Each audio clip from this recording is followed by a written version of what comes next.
Welcome to The Explainer. Today, we are diving deep into what is basically the ultimate copy machine.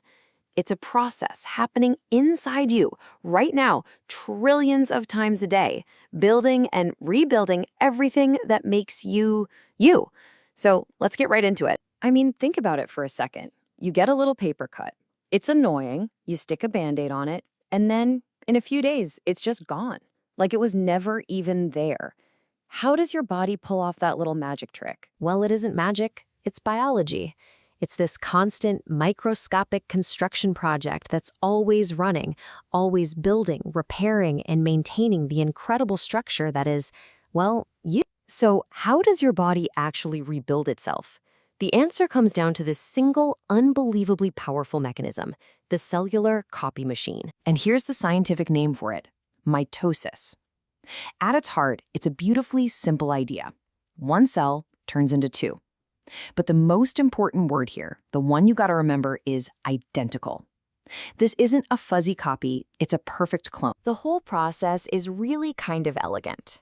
First, the cell has to get ready for the big split, kind of bulking up and getting its affairs in order.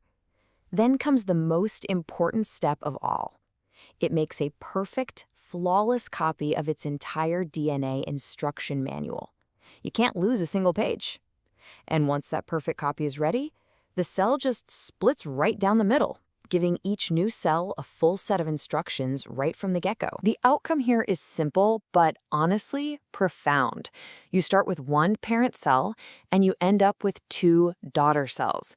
And the critical thing is that they aren't just similar, they are perfect genetic duplicates, ready to do the exact same job as the cell that came before them. Okay, so one cell becomes two. You might be thinking, big deal, right? Well, that's just step one. The real power, the mind-blowing part, comes from doing this again and again and again. It's kind of hard to wrap your head around, but every single person, every one of us, started out just like this, as one, a single, solitary cell. But then that cellular copy machine kicked into high gear, and that one cell divided into two, and then those two divided into four, then 8, 16, 32. It's an explosive chain reaction of creation. And this kept going and going and going until it produced you. A walking, talking community of roughly 40 trillion cells. That right there is the staggering, almost unbelievable power of this one biological process. So what's the point of all this nonstop copying? Well, it's pretty much essential for everything. It's how you grew from that one tiny cell into the person you are right now. It's happening as we speak, replacing old skin cells and blood cells that are just wearing out. And yeah, bringing us right back to the beginning, it is exactly how your body repairs itself, sealing up that paper cut we talked about. Okay, but this brings up a really fascinating puzzle. If mitosis is just making identical copies, how do we end up with all these different kinds of cells? You know, how do they all get their specific jobs? I mean, that's the real head-scratcher, isn't it?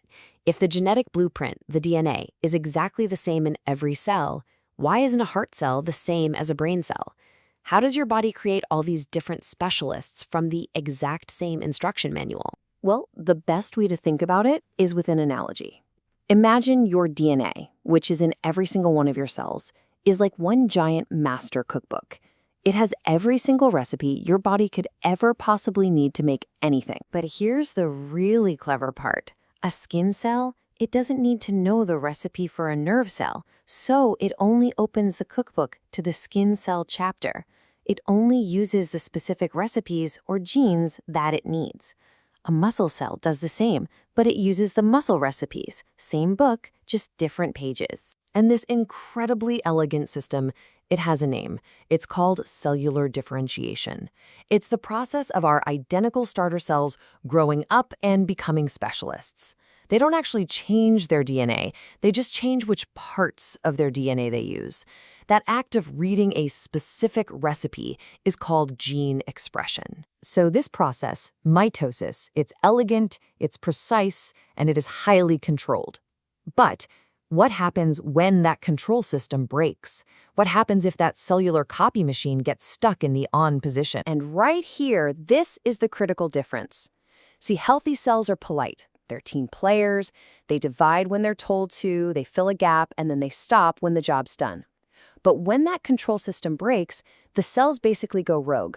They ignore all the stop signs and just keep dividing and dividing, creating a massive cellular pileup. And this, at its most fundamental level, is what cancer is. It starts with mistakes, mutations in the cell's DNA. Those mistakes break the control system, and that's what leads to that runaway, uncontrolled cell division. This pileup of cells forms a mass we call a tumor, which can either be benign, meaning non-cancerous, or malignant, which is what we know as cancer. So, to pull this whole story together, it really comes down to these two core ideas, and this quote just nails it. First, every single cell in your body has the same complete DNA sequence, the whole cookbook. And second, the differences between them, what makes a skin cell and a nerve cell a nerve cell, it's all about which recipes they choose to read. It's all about gene expression. And that leaves us with a pretty incredible thought for the future. If a cell becomes what it is just by choosing a recipe from the master cookbook, could we one day figure out how to ask a damaged cell to learn a new recipe? Could we tell scar tissue to become healthy skin again? The potential here is just as vast as the trillions of cells working inside you right now. Thanks for watching The Explainer.